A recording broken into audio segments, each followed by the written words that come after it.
Welcome into AM Extra with Jared and Reina. Happy Friday. Okay, I just love Friday. Me too. Okay. I know, it's our favorite day of the week. It is. It certainly is. So this Wednesday we have the big game coming up. So we're going to talk a little bit about that. The big game. The Seahawks and the Patriots. Going head to head. What? No Chiefs this year? Yeah, I know. To me, this is kind of a boring Super Bowl. Like, there's really no one to watch. You know, and the thing is, we want to say that. The Chiefs have had an amazing run. Oh, I don't care about the Chiefs. I care about my Bears. They had a chance. They were in the playoffs, and they won the first one and then lost the second. It was tough. I know. But yeah, Chiefs not playing is sad, too. Which is what most people here in Northeast Kansas care about. Yeah, they had their fame. You know, and that's the thing. You know, they played, had a great season. If you're, not a fair weather fan who just jumped on because of their Super Bowl wins, then, you're still going to be a fan for this next season, and hopefully we see, a stronger team. So after the break, we're going to be talking about someone who's not a player, not a coach, who has been at the past 60 Super Bowls. Well, this is going to be the 60th year, but the 59 other Super Bowls. He's been there front and center on the field. Wow. He has a remarkable story, so we're going to talk a little bit about him. Okay, that's crazy. It is. It's super fun. But also, we're going to talk about some food. I'm just going to quiz you a little bit. Yeah. All my life, all 59 years. You look good. Thank you. Botox. What can I say? Moisturize. I got to get me some of that Botox. Yeah. All right. First, we have some headlines, and then, of course, the forecast. Okay. New this morning, the Shawnee County Sheriff's Office is investigating a shooting at a South Topeka bar. Officers responded to Jesse's Bar around 2:20 a.m. this morning after reports of people being pepper sprayed. Gunshots were fired, but deputies found no one hit at the scene. A person later on arrived at the hospital with a gunshot wound. Investigators are trying to determine if this is connected or not. The Riley County Police Department confirmed ICE units were in the area in Manhattan yesterday. They posted on social media yesterday morning saying operations were conducted, but RCPD was not involved. It's not yet known if the operations took place or where they took place or when, or if anyone was even taken into custody. 13 News is awaiting for a response on ICE to answer any questions about this operation.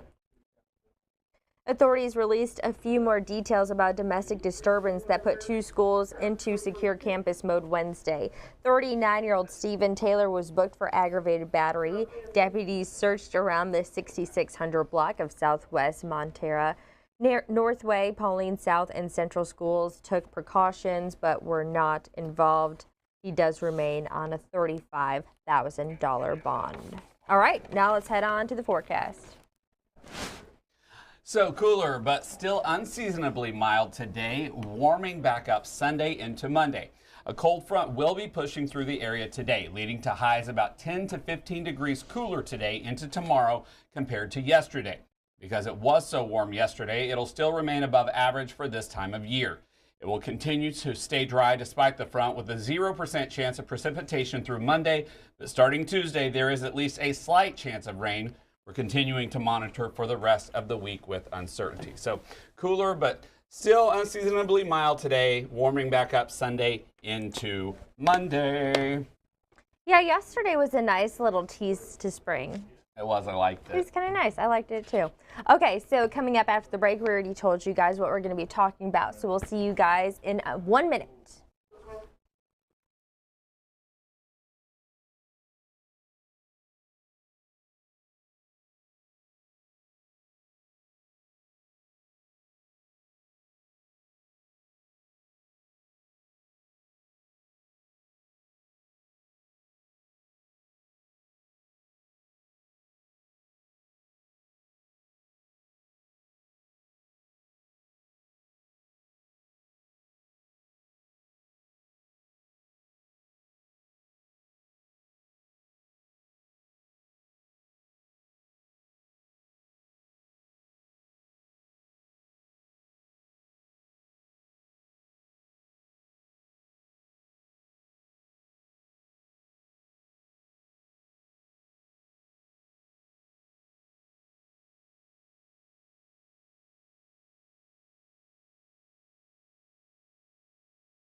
All right, everyone, welcome back into AM Extra with Jared and Reina. So, Jared, you and I can agree that one of our favorite parts about this game on Sunday is the food. We love the little snacks, the appetizers, the chips, the wings. We love it all. You can't go wrong with Super Bowl foods. I never agree with you. But on this, you do. On this one thing, I do. On yes. this one thing, you do. Once a year, you and I are in unity, in agreement. Yeah, we do. We do love the food. So there's so many different And we had things. Hy-Vee on. I mean, they had the whole Spread. spread and shebang from what you can make yourself to what you can like grab and go. So, like you said, there are so many different options. Wings, pizza, he had like crab ragoons, chips, all that fun stuff. Yeah. Give me what you think are the top 5 most consumed snacks / food on Super Bowl Sunday. Wings, of course. Okay, that's your number 1. Uh-huh. Okay. Chips and dip. Okay, that's a good one. Gosh, like I should have a better idea of like what pretzels. I don't know. Beer, does that count? Because I'm sure that there's some people. I mean, like, are you talking beverages too? Or no, just food. Just food. Okay. But beer would be a good guess because a lot of beer is I mean, consumed. I would think a lot of pizza gets ordered too. Yeah. PB&J for the kids. Gosh, what else? Hey, Ives, what at your Super Bowl party? What's your number 1 go-to snack? I like meatballs. Okay, is meatballs one of the answers? No, but that's a good answer. Okay. Eric was trying to help. I'm with Eric. I do love some really good meatballs. Like I can just sit and eat meatballs. So what are they then? Number 1, wings. You are correct. Ding ding ding. 2 is pizza. Oh, I had dips. I had chips and dips. So 3 and 4 I had above, but pizza's number 2. Okay. Guac was specifically guac was number 3, and then they added other dips, like buffalo chicken dip. I don't like buffalo. No? I just don't like that flavoring. Okay. Okay, guacamoles are actually down in price right now because you know how like it's avocados skyrocketed. are, yeah. Yeah, sorry. Yeah. Guacamoles. No, it's still expensive if you don't make it yourself. I don't know why I said that. What's really funny is we had this conversation, and a really nice viewer wrote in and was like, "Hey, you can get avocados for this price at this, store in North Topeka." Oh, that's sweet. Yeah, which was really great.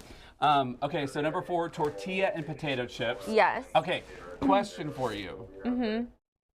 Will you eat any chip with any dip? I will not. Like, if I'm having a dip, I want a plain tortilla chip.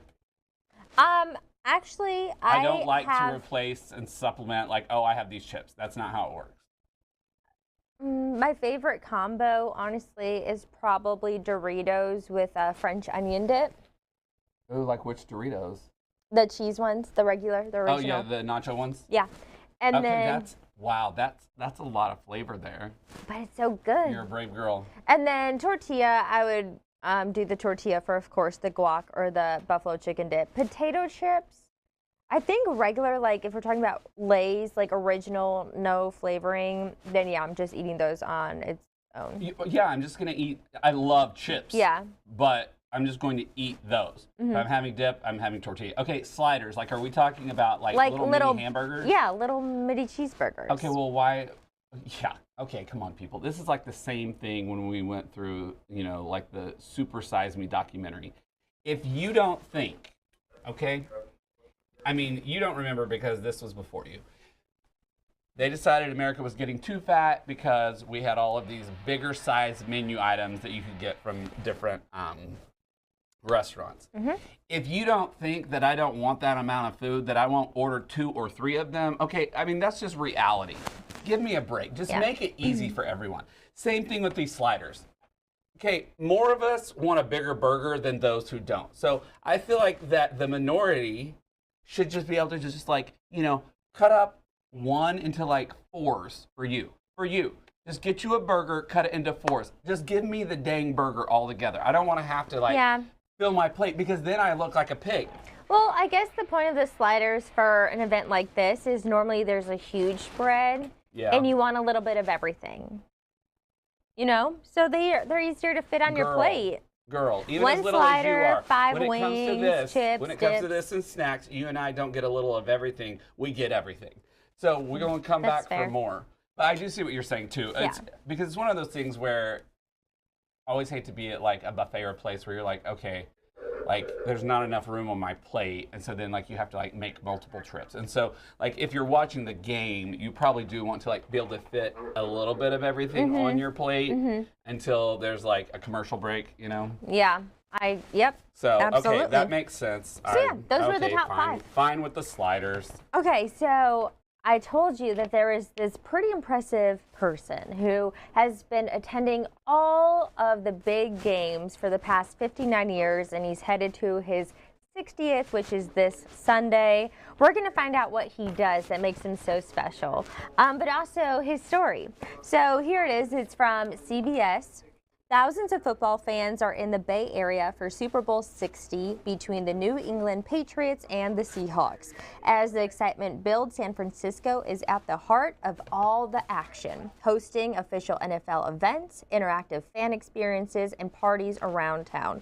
CBS's News' Gwen Baumgartner spoke to a professional photographer who has covered every single Super Bowl for the last 60 years, who after this year is hanging up his lens. This is a snapshot of the Super Bowl over the years, captured by photographer John Beaver, a man with a better postseason record than any team or coach in the NFL. Beaver's photographed all 59 of the big games and is gearing up for Super Bowl 60. One of my favorite photos is of Max McGee scoring the first touchdown in the first Super Bowl. And the reason I like it is the background. There's so many empty seats. Compare that to this upcoming Sunday when these 68,000 seats at Levi Stadium will be packed. The big game bringing fans from around the country to cheer on their favorite team. I'm just excited to watch the Seahawks win. Drake May this year. Drake May, baby, let's go.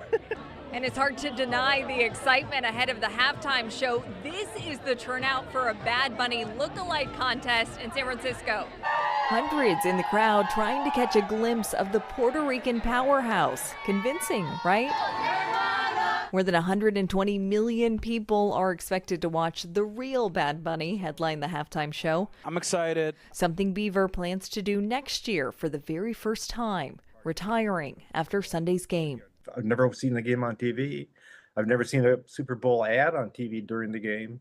All those things that people had taken for granted that I've never done. So I'm kind of looking forward to all that. A shot of normalcy after a picture-perfect career. Gwen Baumgartner, CBS News, San Francisco. So, John Beaver is a 2-time winner of the NFL's Photographer of the Year award. He has also covered the Olympics and the Masters and multiple World Series as well. Him missing out on some of the commercials, that's a sacrifice right there. Well, listen, now you can go back and watch that. But it is that's funny, true. Go on YouTube. That he's probably one of the few people who are like, I just want to watch the game at home. Yeah. Like 60 years up. Because here's the thing, too. You're not really watching the game. You're working it, right? You are. Same thing, I'm sure, for the players, right? I'm sure the Chiefs, horrified and saddened that they're not playing this year. But they do get to sit home and watch it this year and enjoy it and it not be work for them. Well, even our sports department here, a lot of people must be like, oh my gosh, we're so jealous that you get to go to the Super Bowl back when the Chiefs were in it. But the thing is they're working. They don't have time to really enjoy it because we have deadlines, we have live shots. Like they are literally they're like on the go, on the go. They're in and out of the stadium. Yes, it's busy. There's no relaxation time. There's not. For so them. It's not necessarily. Now, I'm sure over a 60-year career, he has great memories. Of course. He's had amazing moments. And photos and awards. Yeah.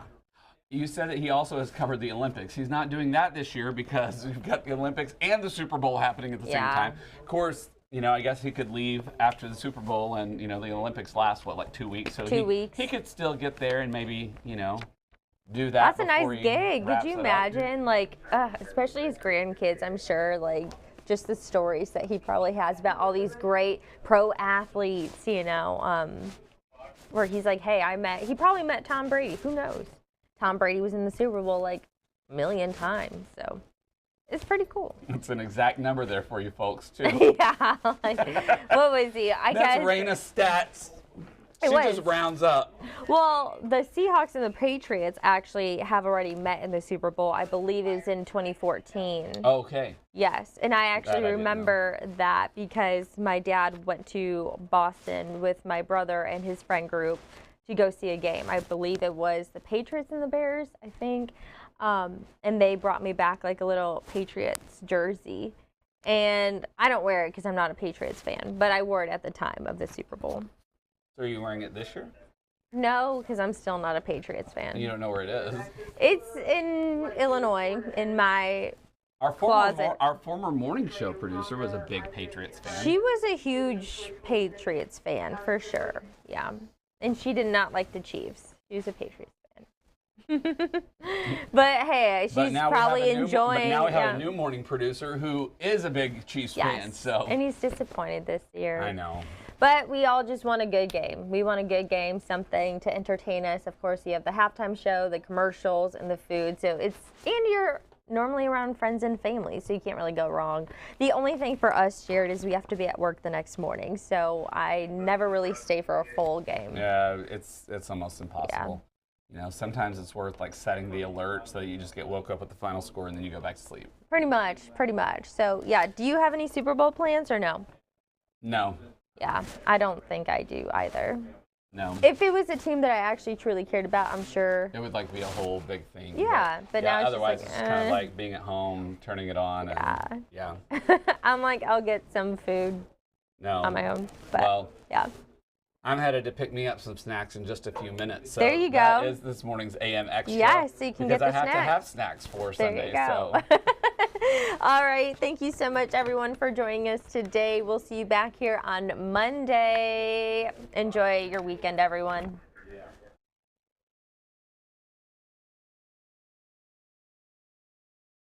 Join me on the CBS Evening News. New CBS March